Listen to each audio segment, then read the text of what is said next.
Hello, I am Zinfogel. Today we are going to discuss the new grids released on April, which include Kahili, Roxanne, and Marley. Well then, let's get started. First up, we have Kahili and Toucannon, a 4-star flying type striker. She is a wife of mine, I like her a lot. Kahili has the dubious honor of being the most accessible flying type striker in the game, but nobody really uses her. The reason is that she is awkward to use. Let's start with the positives. Kahili has a better stat product than several 5-star strikers. Toucannon's attack is insane, and its bulk is decent. Kahili buffs +4 attack and her trainer move adds Endure and Sure Crit. Kahili needs crit support, but for what it's worth, she has a reliable nuke and she can endure tank on emergencies. Kahili can get greedy with aggressive options in 2K Master Mode. She hangs on relatively well compared to most strikers thanks to her bulk and Endure. Sounds peachy so far, but then we get to Toucannon's moves. Kahili is stuck with Peck and Big Blast. Peck is the kind of move you give to utility supports to help advance the sync countdown. It's not doing rounds in combat. Kahili is a weird striker because her options are A. Using a shitty 1-bar spam for negligible damage, or B. Deal with Big Blast is mechanics. If Kahili had gotten Drill Peck over Big Blast, she would be much easier to use, but Big Blast tanks her performance. First of all, Big Blast's base power is below average. It's on the same caliber as Leaf Blade, and Celine gets routinely memed on for having poor DPS. The way Big Blast works is similar to Avalanche. When you click Big Blast, Kahili enters a countering posture and waits for the enemy to attack. If Toucannon receives physical damage during the counter, Toucannon burns the attacker. Kahili can manually disengage the countering posture by clicking Big Blast again. And as per usual for 2-turn moves, Big Blast doesn't advance the sync countdown on the attacking turn. Not only does Big Blast drag you down, its counter bonus is just weak. Compare it to other counter moves. Avalanche doubles in damage, Obstruct nullifies the damage and potentially debuffs the enemy's defense. Meanwhile, Big Blast potentially burns an enemy. That's rough, buddy. Most Centermons have Listen Burn 8, and Simons don't attack often enough to reap the benefits of Burn Recoil. Furthermore, how the hell do you burn with Kahili? You can have her tank at 5-star 2020, I guess. But realistically, Kahili only procs burn against physical spread damage. That can happen after killing center. Most desperation moves are AoE. But come on, burning sides is not a competitive perk that elevates Kahili's value. Kahili is the most contrived burn applicator in the game, and she's not exactly incentivized to burn. I guess you could pair Kahili with Holiday Skyla. They activate flying theme skills, and Kahili can help Skyla activate her nuke, but Skyla herself applies status. Instead of slotting Kahili, you could bring an interference catalyst to activate Fall Fighting or Flinch Hitter. With all that said, this means Kahili is not obligated to counter. Big Blast is very flexible compared to most 2-turn moves. Kahili can queue Big Blast and launch it right away without repercussions. You can also sort its order, where moves like Fly and Phantom Force snap automatically. The only thing you have to watch out for is that Kahili can burn and attack separate targets. It's not like Avalanche or Mirror Coat where they counter the attacker. Big Blast is target stays on whomever you were targeting when you clicked it the first time, which is important for denials. Kahili reminds me a lot about Wolfric. Toucannon's moves are borderline irredeemable. Kahili's only perk is her Nuke. Compared to Wolfric, she has a better stat spread, a better trainer move, and she can use Flying Zone. But much like Wolfric, Big Blast is so miserable to use. Kahili makes Flying Weak content harder to clear. You have to consider that Blue and Pidgeot are very easy to pull because DeNA spams Kanto Scout tickets, and 3-5 Swanna is unironically a better striker than Gridless Toucannon. Skyla has innate inertia, and ramming speed aerial ace matches Big Blast. Hello there, I am re-recording this part. Now that I have used Kahili both on-type and off-type, I wanted to paint a more realistic picture for her performance. I feel I embellished her too much at first, but don't get me wrong, Kahili's grid is amazing. Wolfric is rolling his grave because Kahili got the exact tools he needed for viability. Kahili gained Haymaker and 4 sinking tiles. Haymaker is a sink multiplier derived from how much you buff your attack. In a physical striker, it's a free multiplier. In a practical sense, Haymaker has a tougher conditional than Double Down. Kahili is obligated to maximize attack no matter what, but Haymaker is a neutral multiplier, so it's better because it broadens Kahili's uses. On the other hand, Kahili gained Burn Synergy 5 and Big Blast Inspire Ire. Burn Synergy 5 grants a 50% multiplier when the target is burned. It's a sizable bonus. But the thing is that you don't have to bring burn support for Kahili. Burn Synergy 5 works in tandem with Big Blast's mechanics. When you click Big Blast, and if an enemy damages Toucannon with a physical attack on that same turn, burn procs before Kahili launches Big Blast. First, you burn the enemy, activate Burn Synergy 5, and Kahili attacks with a boosted Big Blast on the same turn. It's perfect. Burn Synergy 5 fixes Big Blast. And that same principle applies with Inspire Ire.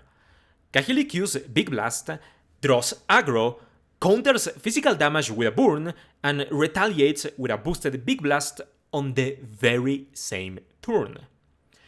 Wolfric's issue is that he has to draw aggro with his trainer move first before he can attempt counters. And that one extra turn loses Wolfric all his momentum, to the point where he can go for one avalanche counter per match. Big Blast Inspire Ire is very fluid. For example, you can draw aggro turn 2 and burn the right side to kill it off later. Kahili can also Big Blast turn 1 and focus DPS on center while Anniversary Skyla handles the nuke. You can make up the lost turns with Flinch or Sync Acceleration. So, how strong is Kahili? Remember that she starts 4-star potential with 449 attack, so she has a commanding output. Kahili's nuke strength matches 5-star gachas. Without the Flying Zone, Kahili matches Nate under Flying Zone. With Flying Zone, Kahili matches non-EX Sydney. 6-star EX Kahili would have been a legitimate metagame threat. Kahili's nuke deletes on-type sites without breaking a sweat. But with the trainer move Super Preparation 4, Kahili can add super effective up next to her nuke. A proper challenge for Kahili is deleting Center First Thing. In my experience, Kahili needs a couple boosters to accomplish that. The combination of super effective up next, Flying Zone, or defense debuffs. If you combine two of those, Kahili snipes center mons. The only exception is Flying Weak Lucian. Lucian's Gallade is so fat that Kahili needs aggressive options, super effective up next, and Flying Zone to snipe it. And even then, I would suggest bringing defense debuffs to guarantee the range. But other Flying Weak center mons are much more permissive. Off-type, however, Kahili cannot make use of super effective up next, so this is the context where her output is sketchy. Kahili absolutely needs Flying Zone to work off-type. Under Flying Zone, Kahili can delete sides with her Nook, but she will struggle with center mons unless you back her up with a 6-3x support buff. In practice, I felt that off-type Kahili wants a positive Champion Stadium parameter because she was shy of her ranges. And a large reason for that is Big Blast. Kahili can pump plus 20 base power and burn Synergy 5 into it. Under Flying Zone, Big Blast is DPS surpasses Hail Hala. But the thing is that Hala is a good benchmark, but his DPS is not insane by any means. Under the correct circumstances, Big Blast can do funny numbers. It can one-shot off-type sides in Champion Stadium, but that comes with a lot of asterisks behind it. Kahili has to run a full DPS build, she needs a 6-3x support buff, she needs a Flying Zone, she has to activate Burn Synergy 5, she needs a defense debuff, and she has to play the last round for 2 positive parameters. On type, Big Blast one-shots are miles more lenient. It can delete a side with Burn Synergy 5, Flying Zone, and some defense debuffs. I wanted to sell Big Blast to you, but it often disappointed me, both on-type and off-type. Not only that, it's a 2-turn move, so you have to compensate for the lost turns. And because Kahili is stuck with Big Blast, her Nook has to do the heavy lifting. With all that said, Kahili gained a bunch of fun utility. She now has Train Move NPR3 and Shielding Strikes too. And NPR3 on a Train Move like Kahili is extremely abusive. With Sterner Stuff 3 and Fear State 4, Kahili can unironically tank. At the upper right corner, Kahili gained Eagle Eye 4. That's a 50% chance to buff +1 crit when Kahili attacks. Kahili is usually better off with offensive support, but Eagle Eye works well because Kahili can sure crit her Nook, so she doesn't need to maximize crit immediately. Peck Defense Crush 4 is cool. Even with all the Big Blast upgrades, Kahili sometimes would rather spam Peck to reliably advance the sync countdown, and she can debuff center to make it easier to snipe. So, my grids here are going to emphasize Burn Synergy 5. For as miserable Big Blast is, depriving Kahili of the boost is wasteful. I would suggest running Kahili against physical stages, specifically ones that have physical spread damage as desperation attacks, so you can reliably fish for Burn Synergy 5 after deleting center. In 2K Master Mode, Haymaker with super effective up and next is the best way of playing Kahili. Something I learned about Kahili's Train Move Super Preparation 4 is that you cannot reroll it in succession. Notice the description specifies the move has to be successful. Kahili's Train Move only applies Sure Crit and Endure, and they cannot be stacked. If you don't spend them, Kahili fails her Train Move. So Kahili either has to reset for Super Preparation for turn 1, or you can re-roll it by using Peck turn 2 to spend the Sure Crit and attempt Super Preparation 4 again on turn 3. Ultimately, Kahili's goal is deleting center first sync. Once the nuke has been achieved, she can pick off the sides with Big Blast counters. If you want a free-to-play core for Kahili, you can meet her demands with Hop and a Leerbot. I would favor Tech Firo for theme skills and Drill Peck DPS. But if Kahili is going up against Flying Weak Lucian, you need a heavy-duty tool. Something like Flying Zone or some heavy flying type DPS like New Year's Lance or Lysander. Otherwise, you can play for a routine nuking mode like delete left first sync and delete center second sync. You wouldn't need a super effective up next for that. By that same token, Kahili does work off-type with a routine nuking mode. You want to delete left first sync? Kahili might need a defense debuff for that. Afterwards, Kahili wants to spam Peck Defense Crush 4 on center to make it squishier before launching the next nuke.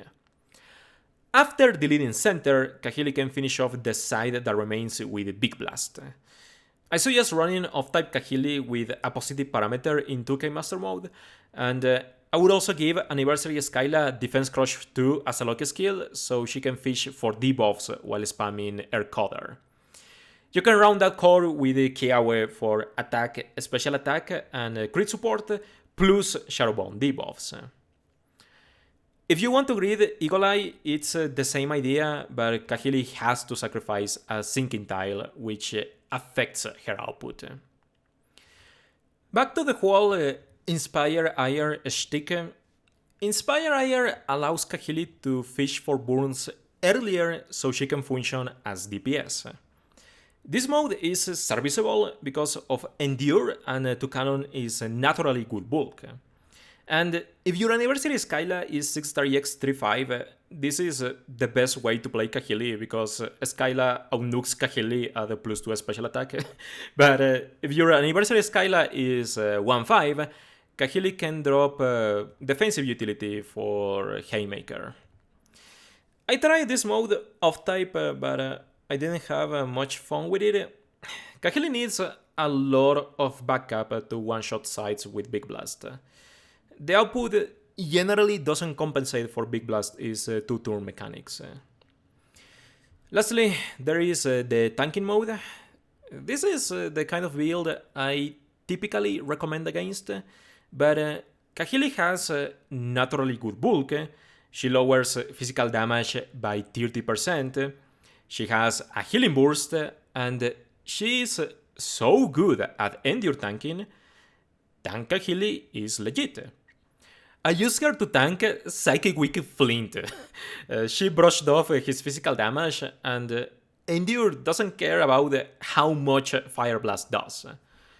Flameproof also managed to be useful in that stage. Big Blast Inspire Ire has its applications in a tanking mode. You can use it to activate power reserves or share tanking with someone else, but I feel it distracts Kahili too much. I think Tank Kahili works best when doing raw tanking, so she can focus on reacting to the enemy pattern and reapply Endure exactly when needed. Furthermore, Kahili is also a good throwaway tank for Legendary Gauntlet. Kahili's grid is really good, but she's not suddenly a top tier striker. Kahili has self-sufficiency issues, and Big Blast is still an awkward 2-turn move. But even if you don't have a Flying Zone to exploit Kahili to her fullest potential, she can dual strike and supply a nuke for DPS base strikers like Anniversary Steven or New Year's Lance. And Tank Kahili is fun. I can leave my Wolfric Depravity through Kahili instead, so I don't mind. Up next, we have Roxanne and Probopass, a 3-star rock-type support. So, Roxanne has a punctual function. Her trainer move buffs +2 special attack and +2 speed for the party. She is the best source for these specific buffs. Not even limited gachas buff special attack and speed as quickly as Roxanne can. Roxanne was the folk Caitlyn before folk Caitlyn, so to speak. She kickstarts special strikers who buff crit fast. For example, Roxanne is the perfect anchor for Archie plus May. Archie's trainer move buffs +2 special attack, +2 accuracy, and +3 crit, while May's trainer move buffs +1 special attack, +1 crit, and Tire Rain completes her crit. Roxanne fits like a glove because she completes their offense and supplies gauge. With Roxanne, Archie can go stupid with Origin Pulse as soon as turn 2, and as the cherry on top, Roxanne boosts Hoenn Spirit. There is several archetypes that benefit similarly from Roxanne's presence. Roxanne can help Barry, Koga, Cyrus, Diantha, Karen, Giovanni, Blue and Arcanine. She can complete Palantine Serena and Signature Leon's Inertia Nukes. And by the way, Roxanne also has X Defense All to protect the party from physical damage. That makes her a good partner for custom Diantha. Roxanne tops off her special attack and she buffs Tough Cookie and her innate Towering Force. Roxanne is just a good generalist support. Her buffs are handy, so that lent her a position as a fan favorite. People usually recommend investing tickets into Roxanne because of her superb buffing kit. The stakes with Roxanne's grid were high. This was her opportunity to jump from an okay support to a competitive one. And I regret to inform that Roxanne's grid is not good. It does the bare minimum. Cheryl is now technically better than Roxanne, but Roxanne is still Roxanne. She's just more consistent at what she was good at. Alright, with that out of the way, it's time to be mean. Sorry to be that guy, but I don't like Roxanne. The scope of her applications is limited. First and foremost, Roxanne is a poor tank. Probopass's defenses are impressive for a 3-star support, but its HP detracts from that bulk. Similar situation to Thornton. You can have all the defense in the world, but without a proper HP pool to cushion damage, you won't go very far. Furthermore, Roxanne has this dichotomy where she wants to buff a special attack and speed as soon as possible, but in doing so, she has to ignore X Defense All for a bit. That adds to her squishiness. When I play Roxanne in 2K Master Mode, I usually pair her with a better tank. The last nail on Roxanne's coffin is that her grid doesn't have relevant recovery tools. She crumbles too quickly. Roxanne's other issue is that she's stuck with Ancient Power. The Omni buff is irrelevant. The chance is rare, and Roxanne buffs her stats really fast anyway. What's more important is that Roxanne's Ancient Power is notoriously shitty to spam. Ancient Power is 2 bars, and Roxanne's speed is awful. For as much as Roxanne buffs speed, Ancient Power eventually interferes with gauge. In prison contexts, you won't feel that because Roxanne barely has enough time to use her buffs. But in Legendary Gauntlet, it's an issue. As for the cute stuff, Roxanne has Wyguard. It's a countering move that nullifies spread damage. Wyguard is handy in Legendary Gauntlet because most scripted attacks are sure crit AoE moves. But given the one use, Roxanne has to spend the Wyguard very wisely. Roxanne's only passive is Surging Sun 5.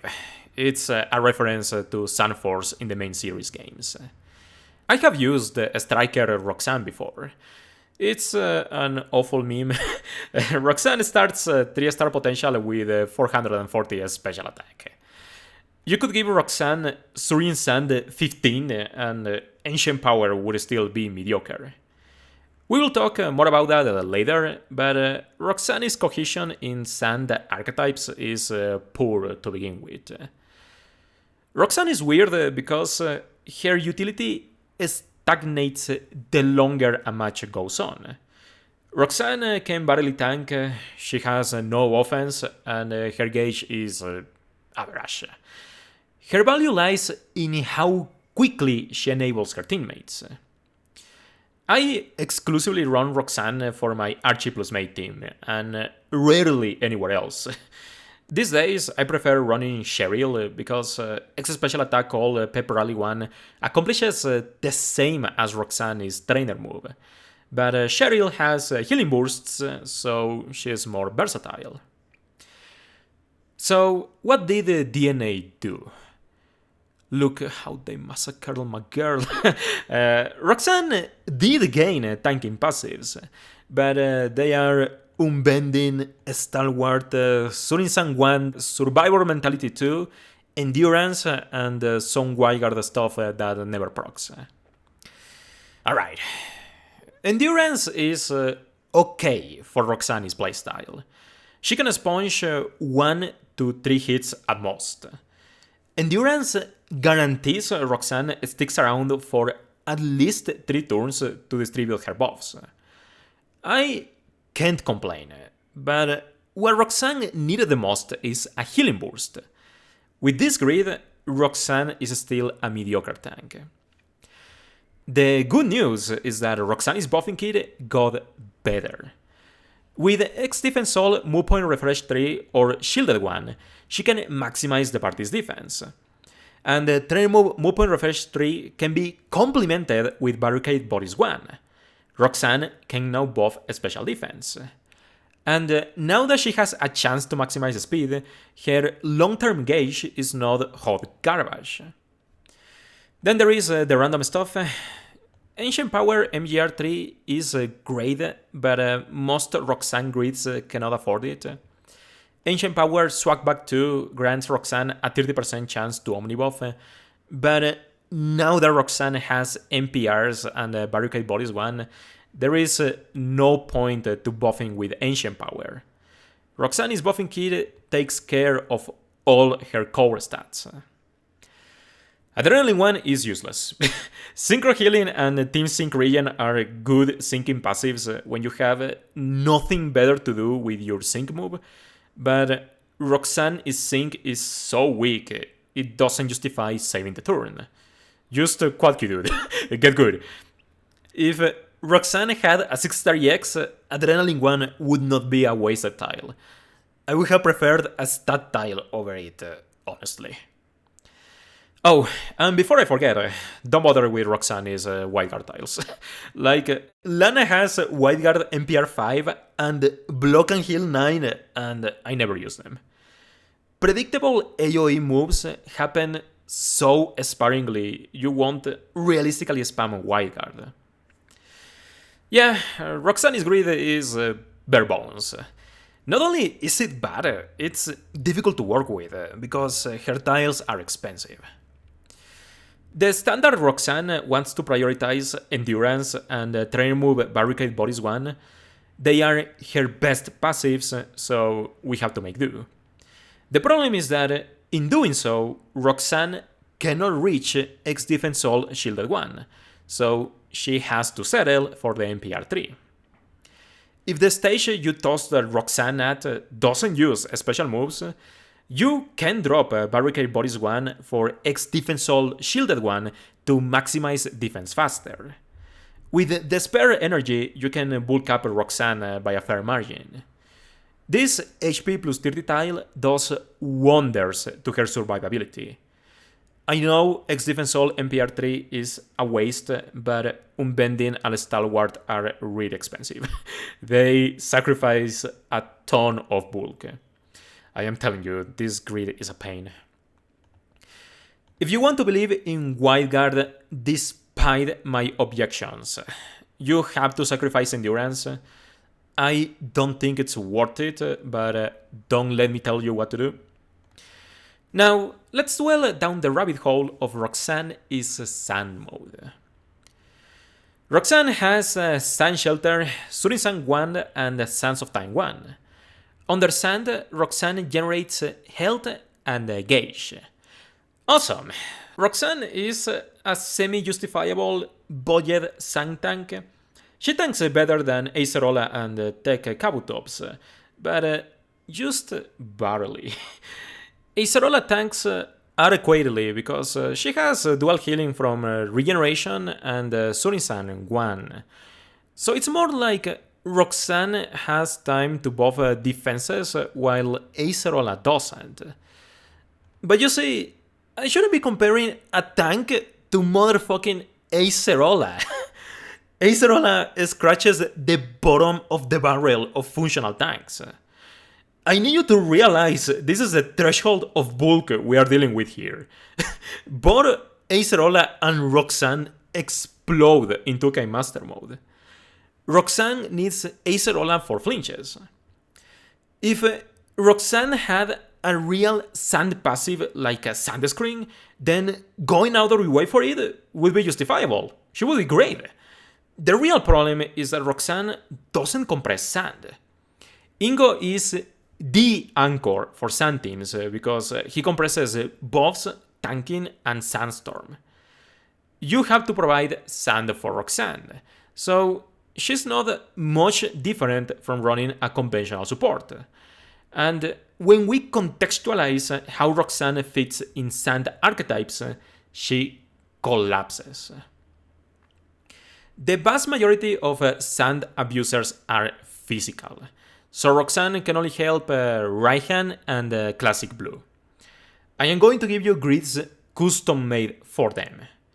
If you use Roxanne purely for defense and speed, bring a Skyla. If you have Ingo, don't even humor Roxanne. That's asinine. So, when Roxanne supports Rion, it's in the context of still weak stages. Rion only needs +2 special attack, so Roxanne can escape Trainer Move Point Refresh 3. Rion is Sands of Time 3, generates enough gauge, so don't worry about the speed. What Roxanne can do instead is respond to the stage's gimmicks. Still weak content is heavy on physical damage. You can escape Barricade Bodies 1 to get X Defense All Shielded 1, which also benefits Rion if you greet him with a Tough Cookie. Still weak stages also spam defense debuffs, so Unbending helps. And Endurance lets Roxanne survive Lance's Giga Impact or whatever bullshit move gets thrown at her. As for Classic Blue, he compresses crit support, so you could legitimately take advantage of Roxanne Isurin Sam 5. It's cheap damage, she can set up denials. Roxanne is still not an ideal support for Classic Blue because she cannot buff a Haymaker, but Acerola buffs attack with Sandstorm Flag Bearer, so it can work. Admittedly, I am grasping at straws here. Sand Roxanne is not good. Outside of those two hyper-specific scenarios, I don't see what Sand Roxanne offers that more advanced supports can't. So yeah, I don't have any groundbreaking opinions here. Roxanne's grid is dogshit. I don't know what DeNA could have given her grid without making it obscene. Roxanne was not getting Trainer Move Critical Squad 1. Come on, dude. That would be Pokémon tier. But Roxanne is Roxanne. She has her issues. It's just that her buffing kit is good enough that people are willing to overlook them. Last but not least, we have Marley and Arcanine, a 3-star Fire-type support. Out of every sync pair in this game, Marley is one of the units I have used the least. Marley is a low tier support because her utility is niche. Marley was the speed trainer in Generation 4, so naturally she has X-Speed all. But what's really interesting about Marley is her trainer move. It does a couple things. It clears any status currently affecting the party, and it sets up the status protection field effect. While status protection is active, the party cannot be afflicted by status from any source, whether by direct application or secondary effects. Remember, status and interferences are separate categories. Status protection shields from poison, paralysis, burn, sleep, and freeze. So, while Marley's speed buffs are nice, she's more about countering status. When a stage goes out of its way to cripple the party with Go Barrel 9 Toxic or some bullshit, Marley's trainer move is amazing. But those instances are rare. Marley barely does anything beyond her status shield. Flame Wheel and Flamethrower have a 10% chance to burn, and the damage is negligible. Haste is a whatever filler passive. Marley's most surprising quality is her bulk. These stats? Marley rivals 5-star supports at base. Arcanine is a heckin' chonker. Marley is insanely tanky, but she lacks recovery tools and defensive buffs, so she struggles to survive. It's ironic. Marley needs defensive support if she wants to tank. Also, Marley has innate inertia. It's a meme. Even with the sinking tiles, the output is not worth the support Marley demands. That's it really. Marley lacks relevant metagame synergies. Skyla does her kit better. Even speed buffing Egmons do her kit better because they maximize speed and top off attack or special attack. Marley is only relevant when you have to counter status. So, how good was Marley's grid actually? It turned her from a shit tier support into someone who can be helpful. Marley gained small upgrades, +1 buffs here and there, but these buffs are significant enough she can round up cores. She is the glue that holds the team together, so to speak. Marley's most crucial upgrade is Team Sharp Entry 1. What the hell? This is amazing! When Marley enters the field, she buffs the party's crit by +1. It sounds underwhelming on paper, but +1 crit is huge in pre-sync contexts. The vast majority of strikers buff +2 crit at a time. So Marley's presence shaves off a round of setup. Furthermore, Marley gained Flame Wheel Flagbearer 3 and Flamethrower Hype Up 3. That's a 40% chance to buff the party's attack or special attack by +1 respectively. Attacking with Marley has a purpose now. She tops off offensive stats. These upgrades give Marley the capacity to support self-sufficient strikers who don't quite reach maximum buffs by themselves. When combined with Marley's innate speed support, she just enables strikers really well. Think Rion, Olivia, Holiday Leon, Fall Hilbert, B, Anniversary Rion. I could go on. Likewise, Marley gained small defensive tools. She gained Trainer Move Team Heal and Heal. Holy fucking shit, I have evidence I predicted this passive. Marley compresses AoE regeneration. That's amazing. It's the equivalent of a free potion for a party. Trainer Move Shielded One allows Marley to buff the party's defense by +1. Backed by Terrify 1, Marley's matchup against the physical stages improved significantly. Trainer Move Point Refresh 3 lets you repeat these effects, but when backed by a one-use trainer move, it's not consistent. I would rather allot energy elsewhere.